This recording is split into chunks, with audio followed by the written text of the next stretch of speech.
देश में कोरोना के मामलों में एक बार फिर तेजी देखने को मिली है। ये आंकड़े डराने वाले हैं। लगातार तीसरे दिन 24 घंटे के अंदर 3000 से ज्यादा संक्रमित मिले हैं। आंकड़ों पर नजर डालें तो सोमवार को कुल 1,64,740 लोगों की जांच हुई। इनमें 3038 लोग संक्रमित पाए गए। इसी के साथ देश में सक्रिय मरीजों की संख्या बढ़कर 21,000 से अधिक हो गई है। मतलब अब देश में 21,169 मरीज ऐसे हैं जिनका इलाज चल रहा है। ये या तो अस्पताल में भर्ती हैं या फिर घर पर रहकर अपना इलाज करा रहे हैं। केंद्रीय स्वास्थ्य मंत्रालय ने ये आंकड़े मंगलवार को जारी किए हैं। पिछले 24 घंटे के अंदर कोरोना संक्रमण के चलते 9 लोगों की मौत भी हुई है।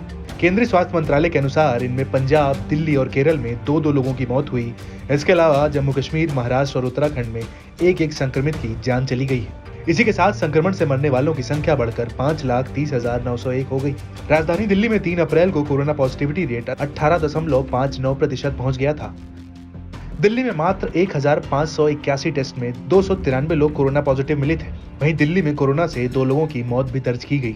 अगर आंकड़ों पर नजर डालें तो देश में सबसे ज्यादा जहां पर सक्रिय मरीज हैं, उसमें सबसे पहले नाम आता है केरल का। देश में बढ़ते कोविड मामलों के बीच केंद्रीय स्वास्थ्य मंत्री मनसुख मांडविया ने सोमवार को कहा कि देश में ओमिक्रॉन के सब वेरिएंट के कारण अस्पताल में भर्ती होने वाले मरीजों की संख्या में वृद्धि नहीं हुई है और चिंता करने की ज्यादा जरूरत नहीं है। मंत्री ने कहा कि हमें सतर्क रहने की जरूरत है। आपको बता दें कि भारत में कोरोना मामलों में पिछले कुछ रोज से उछाल आया है। 1 अप्रैल को 2,994, 2 अप्रैल को 3,824 और 3 अप्रैल को 3,641 संक्रमण के नए केस मिले हैं। वहीं देश में मरीजों के ठीक होने की राष्ट्रीय दर 98.76% है। स्वास्थ्य मंत्रालय की वेबसाइट के मुताबिक भारत में राष्ट्रव्यापी टीकाकरण अभियान के तहत अभी तक एंटी कोविड वैक्सीन की 220 करोड़ से ज्यादा खुराकें लगाई जा चुकी हैं।